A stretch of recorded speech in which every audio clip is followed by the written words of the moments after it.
All right, good morning, Dad. Good morning.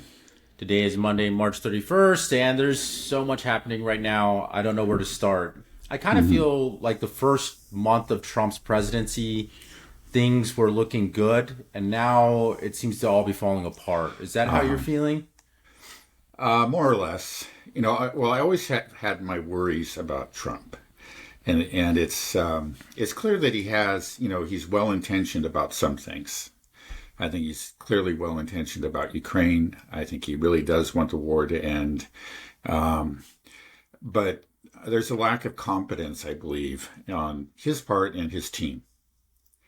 And I think we're seeing the consequences of that. So, they have very high expectations. You hear Witkoff and Trump himself saying, yeah, there's going to be a deal right around the corner. And that's just not realistic. There's 3 years of non-negotiation and years of hostility proceeding at there. You have to build up trust over time. You have to get the channels of communication humming again, and none of this has been done. Um, so yeah, I think there's a lack of experience, and Trump. Uh, as I said about him before, it's just that even when his intentions are good, I think he lacks, let's say, the intellectual discipline or to really carry through on a lot of things. That's been my experience. That's what I remember from the first term, and I feel like I'm seeing it. He did surprise me in the first month with a lot of things he did. Hopefully these setbacks will be a learning experience. If at least for his team, and if they really are committed to achieving, better relations with Russia, and they already have, they're better. But if they want to continue down that track and actually negotiate a settlement to the war, which would be difficult in any case. They're going to have to be persistent and patient, and they're going to have to learn a lot. Again, I was just struck by, Trump's grasp of the facts is often seems to be haphazard, incomplete. And the same was true of Witkoff. He in that interview, that's one thing is that he revealed a striking ignorance about Ukraine.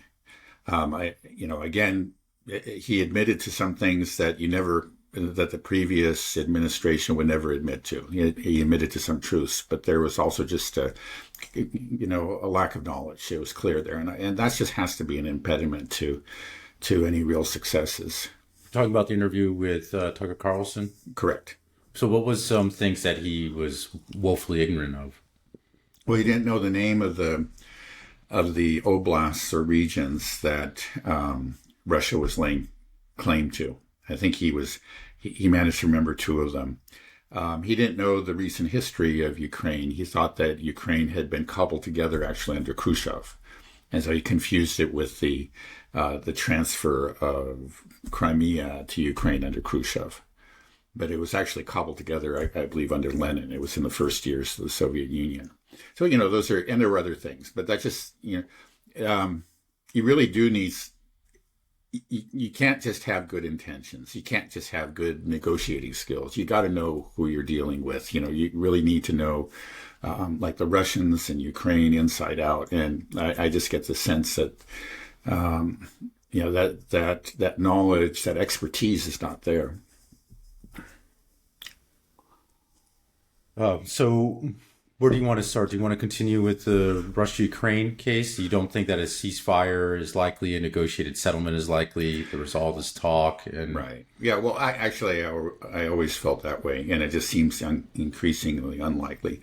I'm, and as I think as we stated earlier, probably the greatest impediment is Ukraine itself, and Ukraine is demonstrating that, quite clearly right now. There was a ceasefire that was agreed to, right, over energy infrastructures, and the Russians immediately complied with it, and the Ukrainians just have actually ever since that ceasefire was declared and agreed to by Zelensky. The Ukrainians have been striking energy facilities, infrastructure within Russia. Not both, let's say, Russian-held territories, in the former East Ukraine, but also within pre-2014 Russia. They've been striking just like every day and multiple times a day. I think like 2 days ago they struck 5 or 6 times. And I think yesterday or maybe it was today they struck 2 or 3 times. It's clear that there's just intentional effort to sabotage the ceasefire agreement. So you see this, this is just a very minor agreement. It's supposed to be a first step, it's kind of a gesture of goodwill. They're basically giving both the Americans and the Russians a finger. And the Russians keep on pointing out, look, they struck so many more facilities today. We do reserve the right to retaliate. They haven't. The Russians have not retaliated.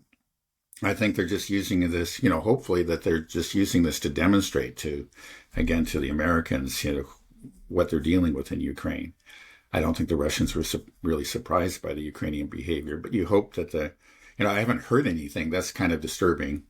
These kind of things have happened in the past. Let's say, for example, the attacks, which continue to this day, the attacks on the Zaporozhye nuclear power plant by Ukraine. It was just like, it was so obvious, these were, highly, clearly reckless and, reckless attacks on a nuclear facility and carried out by the Ukrainians. And it went on for a long time, but you could never get anything even close to a condemnation from the U.S. or even an acknowledgement that it was happening. And it was, kind of hoping that maybe this time around, there'll be a difference. At least you say, okay, the Americans will say, hey, this is outrageous. You've got to stop. But we are not hearing anything. So it just makes me wonder, and I'm sure it's making the Russians wondering, making them wonder, whether things have really changed at all. Why isn't America saying anything? They should be infuriated with Ukraine, right? This is a ceasefire deal that they agreed to. Zelensky said this, and it's in Ukraine's interest. Obviously, if Russia wants to wipe out the rest of Ukraine's energy infrastructure, it has the capability to do so. And it's showing a lot of restraint, but despite it, it seems like the number of attacks on Russian energy infrastructure has increased since the ceasefire. So what's the game? Do you think that why won't the U.S. speak out against it? In fact, I've been hearing almost the other thing. I was watching BBC last night just for a minute, and it was saying that Trump was angry at Putin for questioning Zelensky's legitimacy. Right. They were saying how angry Trump is, and that this is just an example how Putin was just dragging out the process, no intention to really have a ceasefire. That was the spin that BBC was putting on it. I mean, what's going on? That doesn't make sense. Well, that's a good question. Well, it's not surprising, of course, the BBC is trying to give it the spin. But it's true. Again, I have heard no statements, no condemnations from the U.S. administration over the repeated attacks on a ceasefire that they, work to achieve. The repeated attacks that are sabotaging the ceasefire. You would think you would get some kind of statement at some point. We haven't had any. And then, as far as Trump's statement on with regard to Putin and the legitimacy of Zelensky, supposedly he's very angry about it. Well, this is the guy who just a few weeks ago called Zelensky a dictator, right?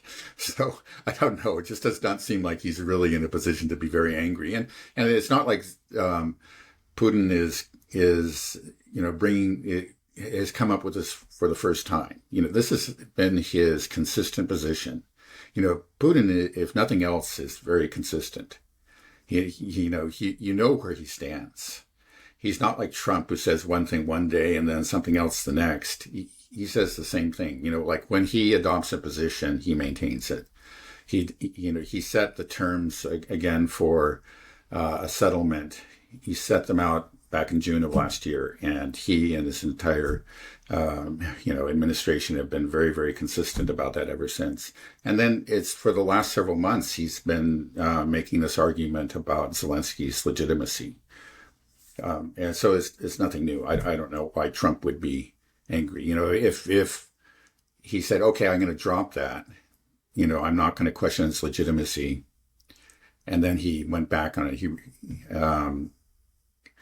then, Trump would have a point, but he's not making that argument. Yeah, so I don't know. I don't know what's going on. Yeah, you're saying, that it takes a long time to build trust, especially after 3 years of no communication and this aggression towards Russia from the United States for so long. And I agree, this trust is the main thing that America needs to work on if we're going to move forward in the world and be a cooperative international player. In a multipolar world, you have to have that. It's not the unipolar moment. We could impose, we could lie, we could just do whatever we want. But if there was this recognition that you're in a multipolar world, you understand you have to engage in diplomacy and forge this trust. But and I thought that was the path we were potentially going on when I heard Marco Rubio make that statement. Then we had the ceasefire agreement in Gaza. But since then, it seems like the ceasefire agreement with Gaza, it was almost a ruse itself. It was torn up. There was seems like a real idea to move to phase 2.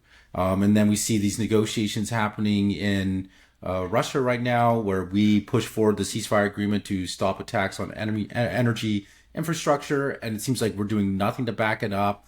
With the JCPOA, with Iran, it was the same thing. We had this agreement, then we didn't fulfill our side of the bargain, and then we ripped it up under Trump, and now we're demanding that Iran sign a new deal with them when they obviously is like, we can't trust you. You didn't honor the first one. We see what's happening in Gaza. We see what's happening in Russia. We see the ceasefire agreement in Lebanon. We can look at Minsk 1, Minsk 2, Istanbul. It's like the whole record of our ability to create trust. If you just look at it, our trust level is almost at 0. And instead of trying to turn that around and boost our trust score up, we're continuing the same thing. It's insane. Why? Surely is there just not a recognition? Do you think it's just hubris or is it just stupidity, or is there just too many people with different interests moving different things? So just things are just in flux constantly. Why can't we have any honor, integrity? Yeah, I think it's all of those things. I mean, hubris is certainly a part of it, and that's one thing again is that Trump. Yeah, he's not a globalist. He's not a neocon. I think that's clear. He doesn't share their ideology, and that in itself is is good. But like I said before, he's still he's openly an America firster, and I think he's unwilling to abandon American exceptionalism, and say, yeah, well, he's not interested in the neocon's vision of a unified world, led by the U.S. and the West. But he insists on being top dog and being able to wield the stick, and he did it again, because I think in discussing Putin and the Russians, he said that, if they don't come to the table, or if they fail to carry through in a way that Trump is expecting, then he'll have to apply more sanctions, or we may have to apply more sanctions. It's the same old thing. And I'm sure that the Russians hear that and say, okay, we're back to Biden, if that's really the path you're going to go down. You need to build up trust. You have to establish credibility, and that's hard to do. It can be done, but it takes time, and it's in an incremental process.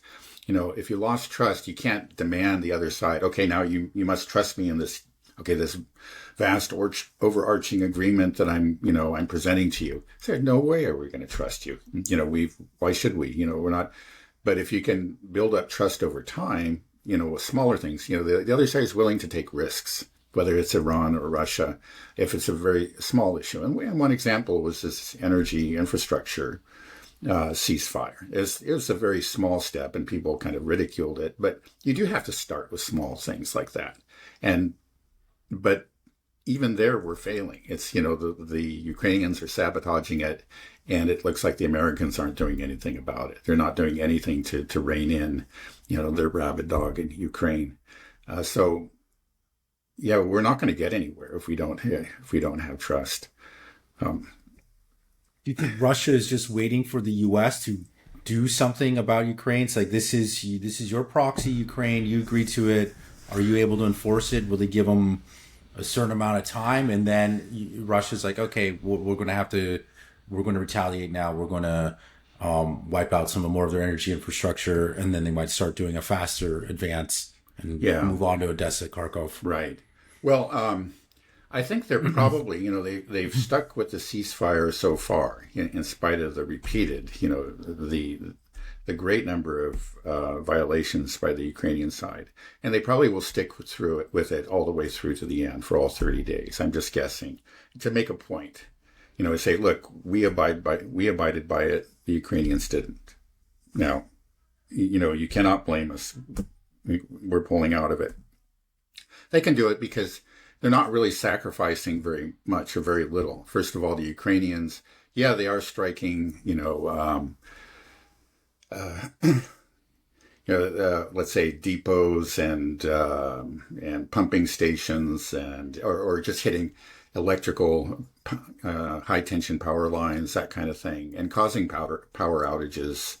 But there are small outages. The damage is repaired rather quickly. Maybe the people in let's say part of Bryansk or whatever, they lose power for a few hours or half a day, and then it comes back on. Okay, it's an inconvenience, but there is not anything close to being, presenting a strategic threat to the U.S. Not even close, rather to Russia, I should say. So they can sacrifice it, I think, just in order to make this point without really conceding anything substantive. And then again, they probably have had some strikes planned for these 30 days, but typically the really big strikes come in like once a month. So they may have been planning the next 30 days from the start of this agreement anyway. And so they really gave very little up on their side. So they can do it. I think that's what I think they will go through to the end. So they'll complete the 30 days and then say, okay, we've made our point, and right. If we're not going to do anything about it, I don't know what we're going to do now. Right. So when's the end of this 30-day ceasefire? Do we know the exact date? Yeah, it started officially on March 18th, or I think that's when Zelensky agreed to it. So we would say April 18th or April 16th, I guess it would be. Okay. Something like that. Okay. Yeah, I'm wondering if they will. I wouldn't be surprised if Russia comes out pretty strong after this. Maybe a little bit of pent up energy and rage. Like, hey, we abided by this for a while. We held back. We didn't violate the ceasefire. Now it's over. Okay, now we can take the glove off and hit back. Yeah, I wouldn't be surprised. And it also lines up pretty well with beginning. I mean, we're at the end of Are we in the mud season? When does that mud season end? Yeah, I think approximately a month from now. There is a lot of talk, just setting aside this energy infrastructure ceasefire for the moment. There has been a lot of talk about imminent offensives by the Russians, large offensives, and I've heard that talk before. I've heard it many times, and so I take it with a pinch of salt, but. It seems like this time the chatter, let's say, is even louder. That there are a lot of people who are generally kind of cautious about these things, are just certain, there is going to be one. So we may, and Putin himself made some comment that, we're going to finish them off. And that doesn't quite mean, he didn't specifically say that he was going to launch an offensive, but a lot of people took it that way. I think that maybe that's what we're going to see. I would say there's a better chance this time than I think there ever has been in the past that we will see that offensive. Clearly they have the reserves to do it. They have hundreds of thousands of reserves positioned both in the north and in the south. They could launch these major offensives. And so we may very well see them in about a month. And then, of course, maybe even more importantly, Putin recently said that, okay, we have been saying that these 4 oblasts are Russian, and that's not going to change. And we're also demanding that they be recognized as such by Ukraine and by the U.S. And then if this doesn't happen, we're moving on. Yeah, this was always implied, but I think it was recently that he made that statement. I think when Putin is very, very careful with his words, he sticks to a position. He doesn't budge from it. But then when you see something like in this case, as sort of he clearly has expanded the terms. He hasn't laid it out exactly like what territories may say, but we're moving beyond if these territories are not recognized soon by the other side. That's very meaningful. And again, it does suggest that there's, it doesn't prove, but it does suggest that there is a major offensive or offensives, in the wings. How do you think America would respond to a major offensive in Ukraine? Yeah, that's a problem. I've always wondered about that. Again, especially it's just like I've said that it's going to be, it's probably easier to walk away from this agreement than it is to negotiate a settlement. But when you walk away from it and then the Russians start marching on Kiev or they cross the Dnieper, that's going to be, there's going to be a hue and cry. There's going to be tremendous pressure on the administration. And I mean, it seems to me that they've done some things, they've made some statements. They have to some extent changed the narrative, but they really have to do more to prepare the U.S., both the political class, the people, and U.S. allies for what might happen. I don't know if they're going to be able to hold firm. Again, it's just going to, that I don't know what they can do about it. Well, they obviously can do something. They can allocate more funds, promise more weapons to Ukraine. Yeah, Ukraine is still depending on those weapons that Biden allocated to them, before Trump took office. But those weapons will run out within a couple of months. And yeah, if there is a real obvious, if the Russians start marching, much more rapidly than they have been, then we may see Trump reverse himself. I'm afraid that may be the case. I just don't have a whole lot of trust in him. Maybe we'll be surprised because at the same time, on the other side, this is often true with Trump. There are kind of conflicting tendencies within him. I think he first of all, he doesn't give a damn about Ukraine itself, and he really hates Zelensky. And he might just let it happen. But he also is very afraid of appearing weak. I think that's clearly a part of his psychological makeup, and it just may be very hard for him to let this happen on his watch. So, I'm afraid that if the Russians make a huge advance, that we'll see ourselves kind of returning to the old Biden approach. I'm afraid that could happen. That probably will happen. You think so? Yeah. So there's a good chance of that. Instead of extricating ourselves from it, we will continue to be. Yeah, I would say that. I don't say that with any joy, but I would say that. Yeah, well, you've been right so far. Your cynicism has been correct. I've been optimistic. I was somewhat optimistic earlier, but always tempered by a certain amount of cynicism. Yeah. How will Europe respond to a major Russian offensive in Ukraine? Yeah, well, you see how they're responding right now. That's the big question. I think again, that's there are these threats that Macron and Starmer keep on making, and they seem to be making them, ever more vigorously, of sending troops into Ukraine, regardless of what the Russians think. I think that was the most recent statement from Macron. We're going to send there, and we don't care what the Russians think. So and that if they're attacked by the Russians, we'll fire back. Again, I don't know how he would do this. So there's already this intention, and I think it may Well, let me put it this way.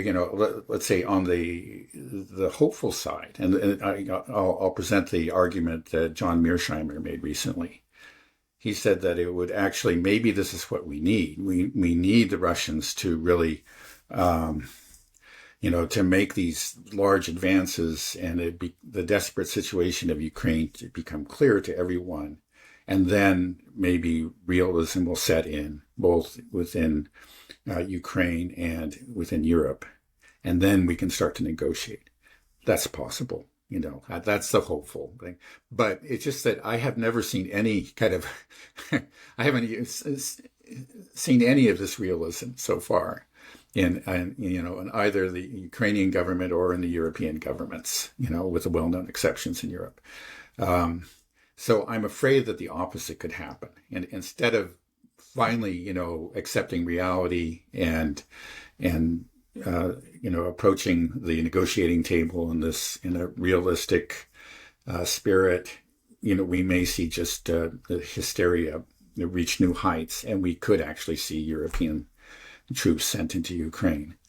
And yeah, so I think there's scary times ahead. I mean, it's just I think in the end they can't do anything about it. They just don't have the strength. But that's. But it would be a serious escalation that could, and I think this is a hope probably of both the Europeans and the Ukrainians, that could bring the U.S. in. That would be the hope. Now, so far anyway, Trump has remained firm on that. We're not, no security guarantees. You go there, it's your problem. It's not ours. But again, it's kind of similar as to what I was saying about the Russians marching, towards Kiev or something. It may be that at that point, like let's say if European troops are being obliterated in Western Ukraine or something, that Trump just may again, and then everybody tries to paint him as a traitor and weak or something, that he just might decide that he has to show that he's tough and do something. I think so that there is a real danger there. We'll just say, I think in the end that's not going to happen, but there is that danger. It's always been there and it hasn't gone away. I mean, Europe is in a pretty tenuous situation just in general, right? Economic strife, political strife. I mean, did you see the news just this morning of Marine Le Pen has been banned from running in the next presidential election in France? Yeah, I certainly did. She was convicted of misappropriation. Yeah, misappropriation of funds, and sentenced to 4 years in prison. But I think that maybe she'll only get 2 years. I don't know French law, but that seems like a very, very severe and excessively severe penalty. Assuming that it's true. They say that it was I think between roughly 2008 and 2016, her party, which is the National Rally Party, transferred funds that had been allocated to the European Parliament members. That's members of her own party, but who are representatives at the European Parliament, to the National Party. And it was a total of 3.3 million euros. And now for this, she gets jail time and 5 years, during which she's stripped of the right to run for office. That seems to me, assuming that, these charges were true, the conviction is, based on, is a fair verdict. It seems to me very harsh. In the U.S., that would not happen. In the U.S., if we're talking about, it's kind of a regulatory violation. It's not like anybody broke into a house and stole somebody's money, but we're talking about moving funds from kind of really one wing of the party to the other. And, apparently this violated regulation, but to actually put the head of the party in jail and prevent her from running for office seems to me really excessive. I might be wrong, but I suspect, I very strongly suspect that this is directed against her. And that, whereas somebody else would get a slap on the wrist, she got this very severe penalty because her enemy saw an opportunity to get her out of the way. Right. She was the front runner, right, for the next presidential election.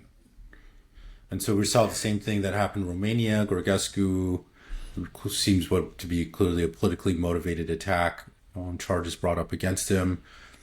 If you're doing this to the front runners, I just imagine you're really seeding the sows of some type of revolution or some type of social unrest within Europe. Is that something you would expect to see in this year or the coming years? Yeah. I Well, mean, also just the economy in general. People are right. saying that you're going to have to give up your, social benefits so that we can generate tanks to fight Russia. Yeah, well, there certainly is a potential for it. I mean, it is a very dangerous move, and I think it is a step in the direction of, we'll say, at least civil strife and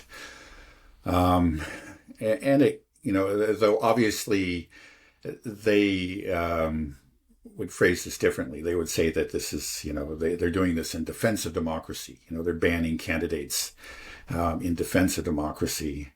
Similar to what the Democrats did against Trump. It really is a blow to democracy. It sends these countries down a very different kind of path where it's not the rule, where it isn't. These countries increasingly cease to be under the rule of law, and rather it becomes a matter of who holds the levers of power. And of course, the danger is this political class, which you can describe as globalist, or they hold the levers of power, and they're pulling those levers to keep their rivals out. I think there's no question about it. But eventually, one of these populist candidates is going to run for office, and then there's going to be the temptation for them to do the same. And I think we're seeing that actually under Trump. That's the thing. You go down that path, it's really hard to turn around and come back to the rule of law. Law starts to unravel. People see it just as a political instrument, because truthfully, that's how it's being used. So that respect for the law, begins to wane. And as the respect for the law wanes, then the whole political system actually becomes very, very fragile. And does that mean when the system just collapses? Does that mean we enter into a state of anarchy? I don't know. Yeah, I don't know. That's just impossible. I mean, things start to fall apart. It could take many different directions. I guess one thing it does remain to be seen. There have been major protests in Romania and also in Moldova. Something similar is happening there. And we'll see what happens in France, how her supporters take this and how they react to this.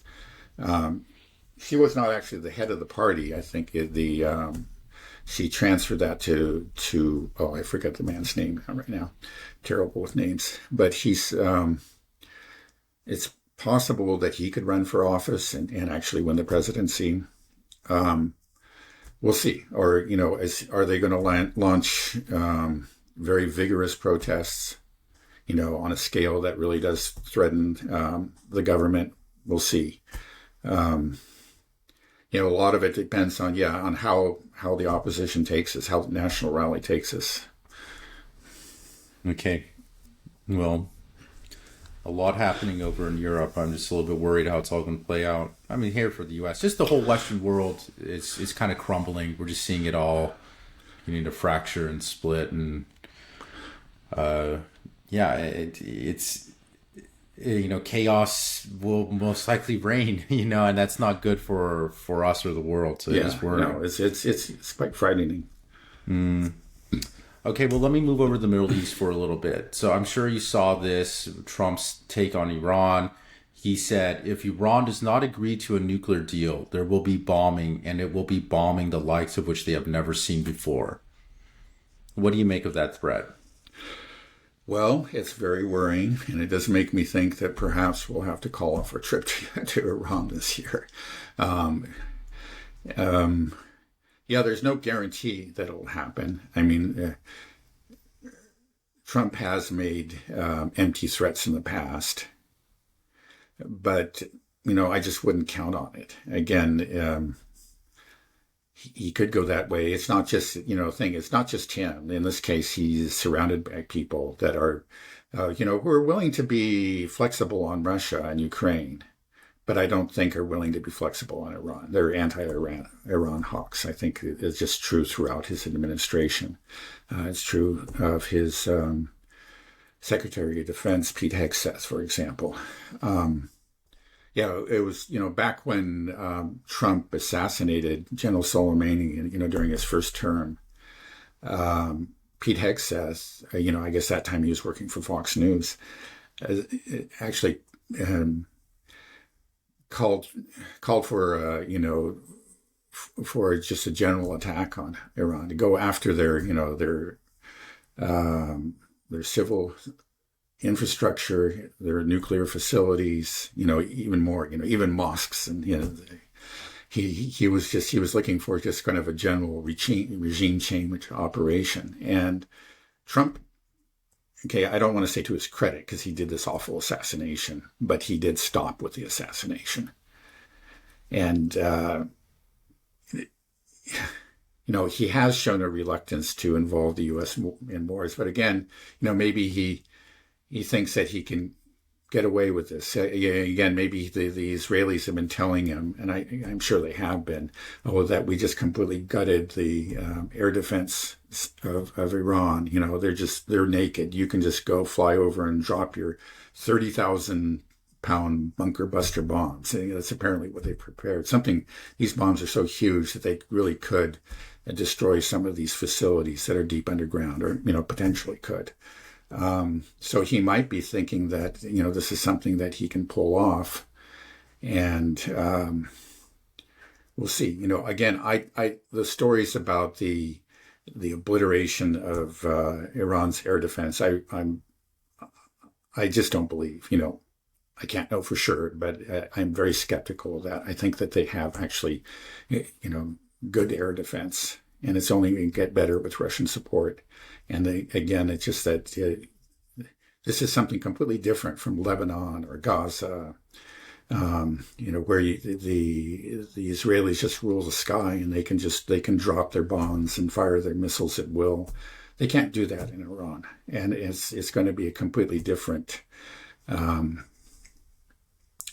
It's going to be just a completely different situation for the Americans and the Israelis, because it'd probably be a joint operation if they really do try to fly into Iranian airspace and attack Iranian facilities. We may see planes go down, and then what happens? Can Trump just accept that, or is he going to double down? It's a very dangerous situation. Now, maybe, just maybe, Iran will make some kind of face-saving gesture. Because again, they don't want this war. But at the same time, they have been, they do have their national pride and the concerns about their own sovereignty, and they have been burned again and again in the past. So far, the position of the Iranian government is that we're not dealing with you. Maybe they'll change. Maybe they'll do a little something, just because maybe Trump just wants to have something to show, look what I did. He's not going to get a real agreement out of them, but maybe he can get a little something else, which is the Iranians are willing to concede just to avoid a war. But they may not be willing to do it. They may just decide, look, we're just going to have to bite the bullet this time. If they're going to, we're constantly under, these threats. Maybe we just have to meet them head on this time, and that's a very, very dangerous situation that we're looking at. Right. So from what I've seen in headlines is that the Iranians' response to Trump's threat was that we're rejecting any direct talks with the United States, but they're open to indirect talks. I'm not sure what that really means. Can you explain? Is this a potential off-ramp, or you think that you'd have to say it's potential. We're willing to talk through intermediaries. Maybe, for example, the Russians. And so, they haven't shut down the off-ramp entirely. But, we'll see. Maybe something's going on behind the scenes, but, we're just getting a lot of bluster, from Trump right now. Do you think that Trump, people like Pete Hegseth, really believe that Iran is naked, that in this one attack from Israel, that Israel completely wiped out all their air defenses and they're completely open and naked? because we saw after this attack, we saw footage from Iran of their air defense systems shooting everything down. It looked like fireworks in the sky. You can find it, I'm sure, on X. Mm-hmm. And you can see that I haven't seen a single impact. I haven't seen footage of a single impact from that so-called devastating attack from Israel. From my understanding, they didn't even penetrate Iranian airspace because they were getting locked on by the air defense systems. They want, like 50 kilometers of the border fired and turned tail. And where's the evidence that their air defenses have been wiped out? How can they be so confident? Do they think they actually believe that Iran is so naked? Yeah, well, I haven't seen the evidence. And normally, again, if the Israelis achieve something notable, they're not shy about producing the evidence. They release satellite photos, for example, and we just haven't seen them. So I'm highly skeptical. I don't think they did anything. They maybe damaged a radar facility or something like that. Now, sometimes it's just like but I'm sure at the same time the Israelis are working on the Americans to try to convince them, maybe even supplying them with fabricated evidence. They're certainly not above doing that. And if you have, if your target audience, which is to say the U.S. defense establishment led by Pete Hegseth has a predisposition, to go to war and to believe the Israelis, maybe they can be fooled, or is maybe the administration wants to be fooled on this because they really are eager to launch this war. And then there's something else going on. I think, like the victories, we have to call them victories against both Syria and Lebanon. The very devastating decapitation strikes on Lebanon, perhaps has produced a certain amount of hubris on the Israeli and American side. It's like, yeah, we can just wipe them out. We did this. Of course, Iran is not comparable to Lebanon. Again, as we say, Iran actually has control over their own airspace in a way that Lebanon doesn't. And then Iran is, though there are fracture points, there are guerrilla groups, and obviously the Israelis have succeeded in penetrating Iranian society to some extent. It's nothing like Lebanon, where there is a huge Western intelligence and Israeli intelligence presence. So, I just don't think you can make the comparison, but there had given them a false sense of invincibility, given Israel and the U.S. a false sense of invincibility. And then there was this sudden collapse in Syria, and maybe they're thinking, well, look, like people said that this could never happen. It did. So we can just, why can't we do this in Iran too? A decapitation strike and the whole country will fall apart. It's just maybe they believe their own propaganda, that it's just the people are all waiting to rise up and the instant that the leadership is taken out, the whole society will fall apart, or we'll see something like a repeat of Syria. But again, well, is that thunder? That's thunder. Yes, not artillery. Okay. It's thunder. There's there are. Okay, well, Iran, again, is not comparable with Syria. It's one thing I probably should have paid more attention to this, but the Syrian economy was almost completely destroyed. It's just a fraction of what it used to be prior to the start of the Civil War in 2011. And again, the Americans seized the wheat fields, seized the oil producing region of Syria, and it imposed these very severe sanctions. And it was, the Syrian economy was something like 25% of what it was before. Now, Iran, they suffered because of these sanctions, but they still control all their own territory. They're a much larger country, and they are now enjoying, growing trade relations with many countries in the world, important countries like Russia and China and India and so on and so forth. And so it's just not comparable. But it just may be that that these people are going into it. That's one of the dangers. It's just like if you enjoy a string of successes, a leader can just have a sense of his own invincibility. And he can remember, these guys told me that, hey, you shouldn't do this. This is dangerous or whatever. And I did it and I was proved to be right. So they stop listening sometimes to the,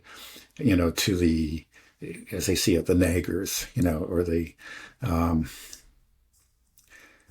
so yeah, I think there is a real danger that the U.S. might go ahead and do this with Israel. I think there is a real danger of it. It's more than just something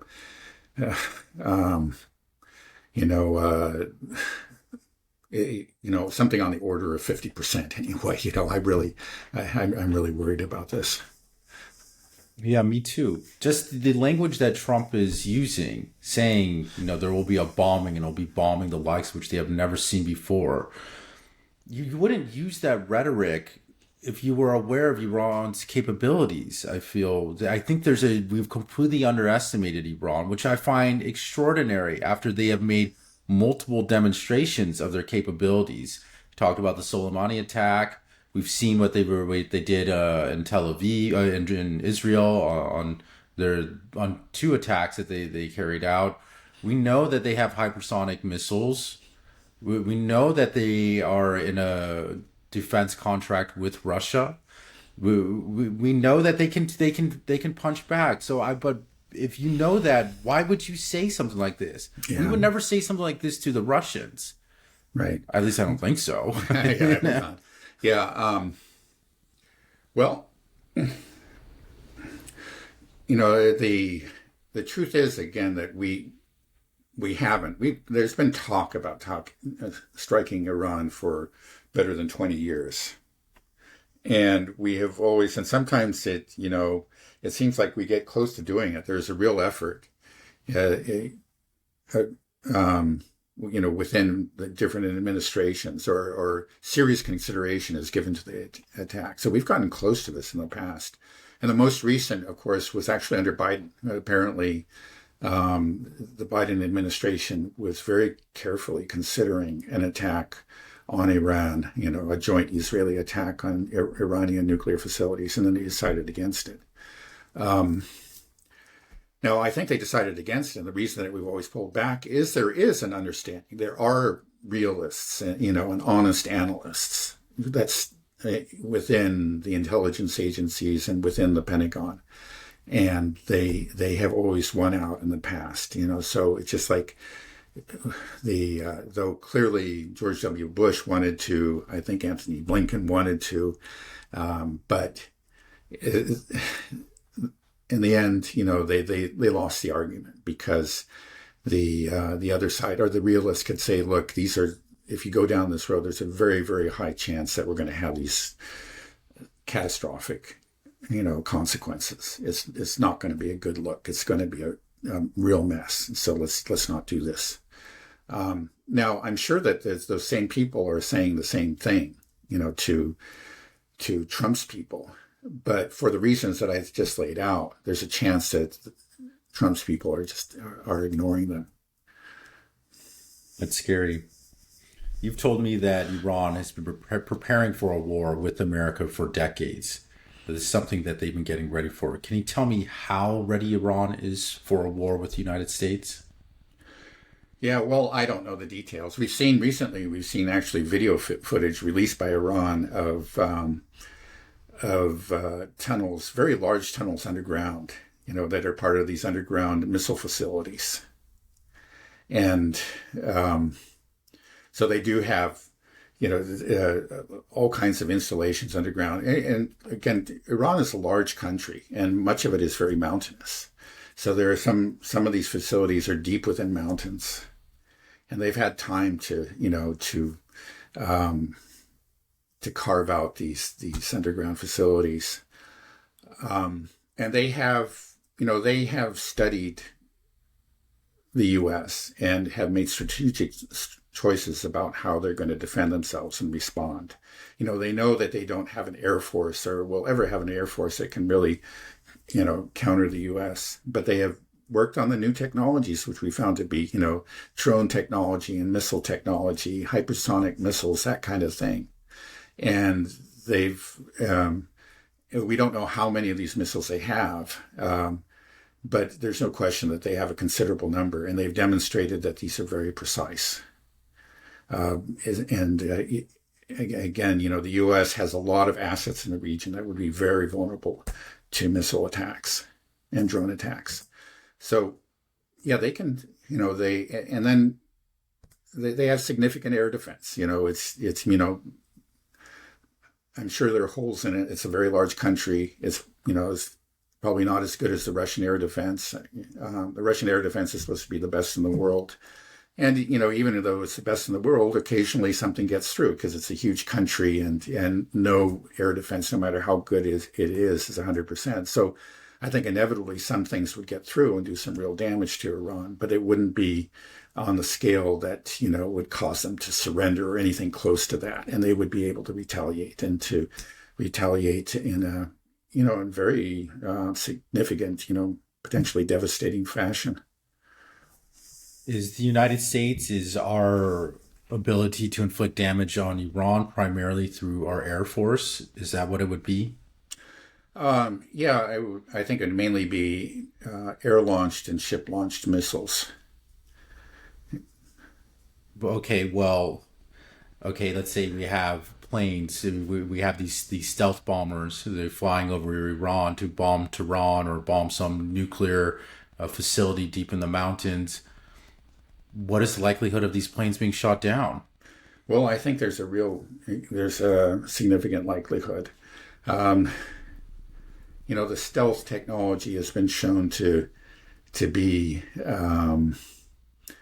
far less imperfect. These planes are not invisible. They have a reduced profile on a radar system, but they can be detected. So I think it's quite likely that the let's say stealth bombers would be identified, detected as they cross into Iranian airspace or approach it. I mean, that's a story that we heard actually, that during the most recent attack by the Israelis, is that their planes were approaching Iran, and that but then maybe this is a false report, nothing more than a rumor, but this comes from Alistair Crook, who has some, very good sources in the Middle East, including in Israel. And he was told that, as these planes approached Iran, they became aware that the Iranians had detected them. They had locked onto them. And, rather than risk being shot down, they turned around before crossing into Iranian airspace. So then what they do is they go back and lie to the United States, saying, we got rid of all of their air defense systems. Now you guys go and do it. We already took care of it, and we'll be the ones that get shot down. It's crazy. I mean, also, I suspect that's what's going on. I can't know for sure, but I suspect that's what's going on. Right. I mean, but we saw that footage of Iran's air defenses prior, and they knocked everything down. And I imagine shooting down a cruise missile or a ballistic missile is much more difficult than shooting down a plane, which is slower moving and much larger. So the idea that they won't be able to shoot down these planes, I think, is ludicrous. That we could just fly over and bomb them with impunity is insane. I wouldn't be surprised if Iran shoots down all of these. And then on top of that, where are these planes being launched from? Oh, from USS Harry Truman or Diego Garcia? Well, Iran can just hit your aircraft carrier and hit that Diego Garcia base. And where are these planes going to even come back to if they even did make it to their target? It's like, I just feel like if I'm able to think about this, surely somebody in the Trump administration could think about this too. You have all these assets scattered throughout the Middle East that have very poor air defense or incapable air defense of stopping what the Iranians have. So it's just, we do this, all hell's going to break loose. We're just going to get humiliated throughout the Middle East. We will be blown out of the Middle East if we do this. Do you think so? I know you say it could be. I don't even think that we can do that much because it's just like you said. Okay, Navy and air, and Iran's ready for this. This isn't Gaza. This isn't Lebanon. This isn't Syria. This is something completely different. Yeah. Yeah. Well, yeah, I want to, yeah, first of all, just confirm what you said about the aircraft. Aircraft are much more vulnerable. That's a change. A couple decades ago, um, the aircraft had the edge. There were anti-air missiles. Of course, they've been around for many decades. But let's say an F-16 or whatever, a top-notch fighter jet could evade these. It would be scary. It would rely on some real skill on the part of the pilot, but they could evade them, and that's just not true anymore. That's what I've heard. It's just like you really can't evade these now. You can take every evasive, maneuver in the book, but it's gonna hit you, and bring your aircraft down. And we can see that actually in the Ukraine war, because the Russians have a very formidable air force, but they rarely fly over Ukrainian-held territory. They used to be that they stayed well back. Now they're getting closer just because Ukrainian air defenses have been so degraded, so they can get closer to the front line. But they still don't, I think with very rare exceptions, they don't fly over Ukrainian-held territories. They still have air defense. And, it's not what it was before, but it only takes one missile to bring down one of these planes. And, it's very revealing. I mean, that's just the nature of warfare these days. So, you're living in the past, right? You could, during the Persian Gulf War, the first Iraq War, we could fly over these territories and just unleash, huge numbers of bombs and devastate these countries before we moved in on the ground. And, that's the old war. That's not the new war that we're in, the new warfare that exists at the present time. Right. I mean, just you saying that Russia still does not fly over Ukrainian territory with their aircraft is very illuminating. Russia has been pummeling Ukraine for 3 years, targeting their air defense systems, and we see it. We see videos of Patriot systems getting blown up to pieces.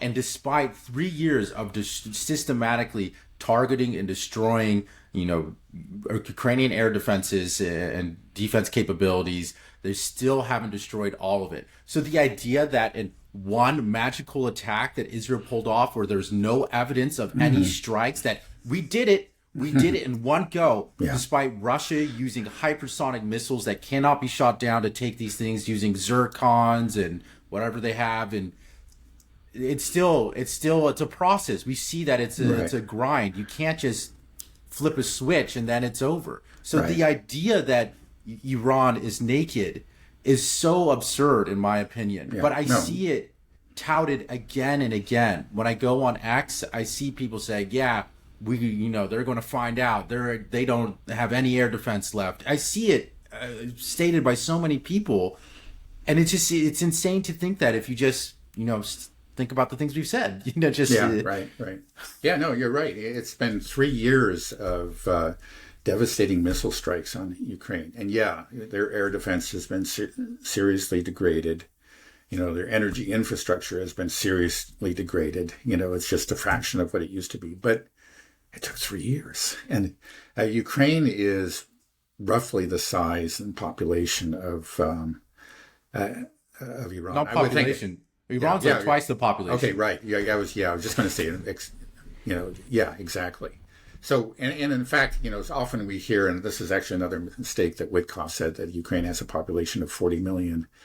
That was never correct. Because first of all, the Donbass and whatever is not, you can't take those people and put them on the Ukrainian side. They're clearly on the Russian side. They're actually somewhere down to like 20 million now because of the territory they've lost, but also because of all the people that have fled. So we're talking about 20 million people. That's one reason why, this is kind of an aside, but just why, in spite of all the damage done to the energy infrastructure, it's still more or less functioning in a lot of places. The lights are on most hours of the day. So many people have left. They don't have the same demand, that they had before. And it was, they had also redundant systems before. But that's something else. Yeah, so we're talking about 20 million versus what, 80 million, something like that for Ukraine. And again, this is a place that's prepared for a long time for it. You're going to do it in one or two strikes? No way. Yeah, again, 3 years of just constant pounding by the Russians. And Right. yeah, we've seen real damage, but they're still standing. So Right. yeah, so the whole thing is just kind of completely fanciful. It's insanity, and also Russia is just right there on the border of Ukraine. This is existential for them. Do you think that we're going to be able to build up a huge presence and base right there next to Iran to have continued operations? Yeah, well, of course we do have some bases very close to them. Those are the Persian Gulf. Obliterated. Yeah, but that's right. But that cuts two ways. They're very close to Iran, and Iran, if they find themselves in an existential struggle, they'll take out those bases. They're they're within range of virtually all their missiles. That's a really short trip across the Gulf there. But despite everything we've said, you think that this might actually happen. And if this happens, America is going to suffer such a humiliating defeat. I just don't even. Is it possible that in any way that the U.S. could be successful in this endeavor? I just don't. Well, nothing's impossible. Maybe. Okay, let's just say they have a successful decapitation strike. Some of these missiles, or even, a bomber gets through and just takes out a good portion of the Iranian leadership. And maybe, Iranian society is more fragile than we assumed. I think that's all very unlikely. I'm sure that the Iranians are preparing for this. And Iran has held together for a long time under, much greater stresses, like the Iran-Iraq war. That was that led to the death of from anywhere from 200,000 to 500,000 Iranians, and a lot of it through chemical weapons, and Iran held together, and they've held together, under years and years of sanctions, and Iran is now, in a lot of ways, is starting to turn the corner. They're coming in from the cold. They're developing these new relationships, and so I think it's really a pipe dream. You can never say anything's impossible, but it's virtually impossible that it's going to be successful. And I just can't believe we're even considering it. And do you think it's likely? Trump saying this, I feel like he has to back it up, right? Like he said, he doesn't want to appear to be weak. Yeah. Do you think he would? You really think that this might happen? Do you think like a 50-50 chance? I just, for all the reasons I've given. And, again, we've come close to the abyss before and pulled back. And so that may happen again. Trump has made threats that he hasn't carried through on. Yet, on the other hand, we're talking about Gaza. Like he said, all hell, they'll be hell to pay if they don't turn over all the hostages, by Saturday. And of course that didn't happen, and there wasn't hell to pay. But hey, we're just looking a couple months later, hell has, there is hell to pay. So yeah, I don't know. I have no confidence in it not happening. Let's put it that way. I'm not, we're really on a knife's edge here. We have this coming down, and a potential large Russian offensive maybe happening around the same time in 1 to 2 months from now. It's right. Well, well, that's another thing too. It's that you have to look at the kind of the interplay between Russia, the Ukraine war, and Iran, because Russia and Iran are close allies, and obviously in a full-scale attack on Iran is going to really put the Russian-American relationship under a lot of strain. We have seen some improvement, but that's going to be put at risk if this happens. And just on the Russian side, most certainly, you're attacking our close friend here, our partner, and we're going to support them, and that may end up angering Trump, especially if his attack fails, and maybe it will fail catastrophically, and he'll be tempted to blame the Russians for it. It becomes it's we're looking at a minefield in front of us. There are a lot of things that could go very, very wrong. I think we're just going to walk right through. You can hope, and I that again at the last second that Trump's better nature and the realists will win out and will pull back from the edge, and it won't happen. I mean, that's certainly possible. But again, I just wouldn't put a whole lot of money on that. Right. I was hoping for a bit more sanity with Tulsi Gabbard as the DNI, but it doesn't seem like, I don't know if she's compromised as well. Yeah, I just don't know. It's kind of painful to watch because I used to really, be a real fan of hers. She was one of the few people that just spoke frankly about all kinds of things. It used to be that she'd speak frankly about, Iran and Israel too, at one time. But she has clearly made, I don't know how conscious it is, that she just made the conscious choice that if I'm going to be part of this administration, I have to cave in on these positions. And I guess part of the problem is that once you become part of an administration, well, you become a member of the team. And, the team captain is the president. And it actually becomes your responsibility to see that his orders are executed. That's a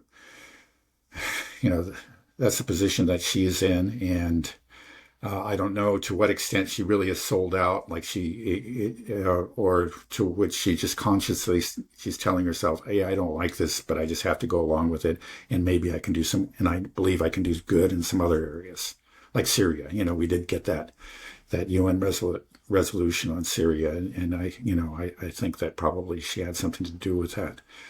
But it's painful to watch. You say, "Oh, Tulsi, my girl, what are you saying? You become one of them." Right. It's like she got bit by a vampire. Okay. Well, I think we can end it there, Dad. Unless there's anything else you want to share with us. No. I think we've said enough today. Okay. There's still a lot to say. I wanted to bring up something about Trump really talking about wanting to take Greenland. I heard Hezbollah's, gearing up to fight back after these bombings Israel's carrying out in Beirut. And we still haven't touched on Gaza, but let's save it for later. We don't have no time. Okay. All right. Well, have a good rest of your day, Dad. Okay. Okay. Bye-bye. Bye.